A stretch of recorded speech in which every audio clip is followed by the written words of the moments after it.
Assalamualaikum warahmatullahi wabarakatuh. Perkenalkan, nama saya Dava Gema Andika dengan NIM akhir 385. Di sini saya memilih perusahaan Mayora Group. Judulnya yaitu Analisis Lingkungan Internal Eksternal, Visi dan Misi pada Perusahaan Mayora. Nah, di sini ada permasalahan perusahaan Mayora, yaitu yang pertama, persaingan industri yang semakin ketat, baik dari perusahaan FMCG lokal maupun internasional, sehingga Mayora ini harus terus meningkatkan daya saing dan inovasi yang kuat. Yang kedua, ada fluktuasi harga bahan baku seperti gula, kopi, kakao, susu, dan minyak nabati. Terus juga ada perubahan preferensi konsumen menuju produk yang lebih sehat. Juga ada efisiensi operasional dan rantai pasok. Yang terakhir juga ada transformasi digital yang harus dipercepat agar perusahaan mampu mengikuti perkembangan teknologi dan perubahan perilaku konsumen. Di sini ada lingkungan internal. Yang pertama ada aset berwujud, yaitu PT Mayora memiliki fasilitas produksi yang modern, tersebar di beberapa wilayah Indonesia sehingga mampu memenuhi pasar domestik dan internasional. Juga perusahaan ini memiliki kapasitas produksi yang besar sehingga dapat memproduksi berbagai jenis makanan dan minuman. Juga ada aset tidak berwujud, yaitu PT Mayora memiliki reputasi perusahaan yang baik dan telah dipercaya oleh konsumen selama berpuluh-puluh tahun. Juga merek-merek seperti Kopiko, Beng Beng, Energen, Torabika, Astor, dan Coki-Coki dan masih banyak lainnya itu memiliki awareness yang tinggi sehingga menjadi keunggulan kompetitif perusahaan. Dan juga di sini ada kemampuan organisasi, yaitu PT Mayora memiliki kemampuan dalam mengembangkan produk baru melalui divisi New Product Development (NPD), sehingga perusahaan mampu mengikuti perubahan kebutuhan pasar. Dan juga perusahaan memiliki jaringan distribusi yang kuat sehingga lebih dari 100 negara menunjukkan kemampuan organisasi dalam mengelola proses produksi dan distribusi yang efektif. Nah, selanjutnya ada lingkungan eksternal. Yang pertama itu ada faktor ekonomi, yaitu perubahan nilai tukar rupiah mengaruhi biaya impor bahan baku, dan juga ada bahan baku seperti gula, kopi, kakao, susu, dan minyak nabati itu sering mengalami fluktuasi akibat kondisi ekonomi global. Dan juga ada faktor sosial dan demografi, yaitu jumlah penduduk Indonesia yang besar menjadi potensial bagi Mayora. Dan juga ada gaya hidup masyarakat yang menyukai makanan praktis meningkatkan permintaan produk.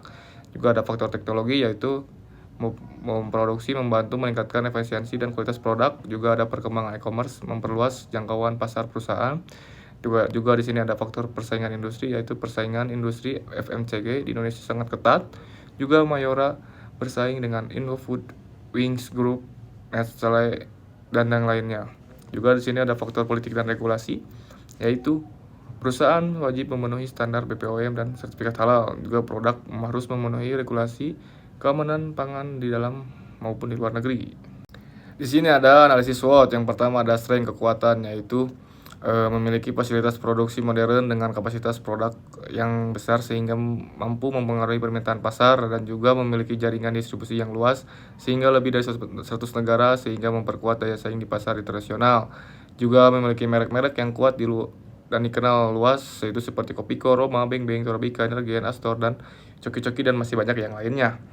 Di sini juga ada weakness, yaitu kelemahan. Yaitu kelemahannya itu masih ketergantungan pada bahan baku seperti gula, kopi, dan kakao susu yang dimana dipengaruhi oleh kondisi pasar global. Juga efisiensi penggunaan aset dan biaya operasional masih perlu ditingkatkan agar probabilitas lebih optimal. Juga di sini ada opportunity, yaitu peluang, yang dimana peluangnya itu adalah permintaan terhadap produk makanan dan minuman tetap tinggi. Karena apa? Karena merupakan kebutuhan pokok masyarakat, dan juga perkembangan teknologi digital e-commerce membuka peluang memperluas pemasaran secara efektif.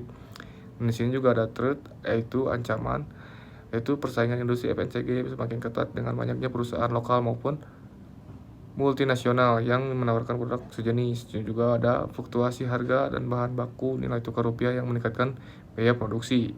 Selanjutnya di sini ada visi dan misi, yaitu visi dari perusahaan Mayora ini adalah menjadikan produsen makanan dan minuman yang berkualitas dan terpercaya di mata konsumen di pasar domestik maupun internasional. Juga di sini ada misinya, itu yang pertama ada menghasilkan produk makanan dan minuman berkualitas tinggi. Kedua, memberikan kepuasan kepada konsumen melalui inovasi produk. Dan ketiga, ada mengembangkan perusahaan secara berkelanjutan. Yang keempat, ada meningkatkan kesejahteraan karyawan, memberikan nilai tambah kepada pemegang saham. Dan juga yang terakhir adalah menjalankan bisnis secara profesional dan bertanggung jawab. Oke, di sini yang terakhir ada kritisi visi dan misi. Yang pertama ada kritik terhadap visi, yang dimana visi PT Mayora sendiri menjadikan produsen makanan dan minuman yang berkualitas dan terpercaya di mata konsumen baik di pasar domestik maupun di internasional. Nah, telah mencerminkan komitmen perusahaan dalam menghasilkan produk yang berkualitas dan membangun kepercayaan konsumen. Nah, namun jika dikaitkan dengan kondisi industri FMCG saat ini, visi tersebut masih bersifat umum dan belum secara jelas menggambarkan arah strategis perusahaan dalam menghadapi perkembangan teknologi dan juga transformasi digital perusahaan, preferensi konsumen, serta tuntutan terhadap keberlanjutan.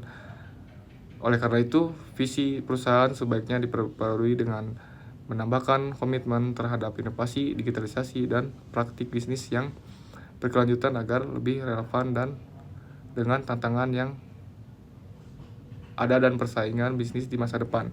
Lalu yang kedua di sini ada kritik terhadap misi, yaitu misi PT Mayora adalah menunjukkan komitmen perusahaan dalam menghasilkan produk berkualitas dan memberikan kepuasan kepada konsumen, serta menciptakan nilai bagi karyawan dan pemegang saham.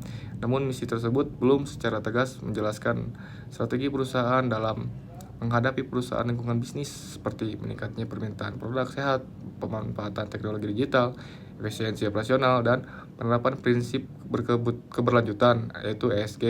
Oleh karena itu, misi perusahaan perlu disempurnakan dengan memasukkan aspek-aspek tersebut agar lebih adaptif terhadap perkembangan industri serta mampu mendukung pencapaian visi perusahaan dalam jangka panjang.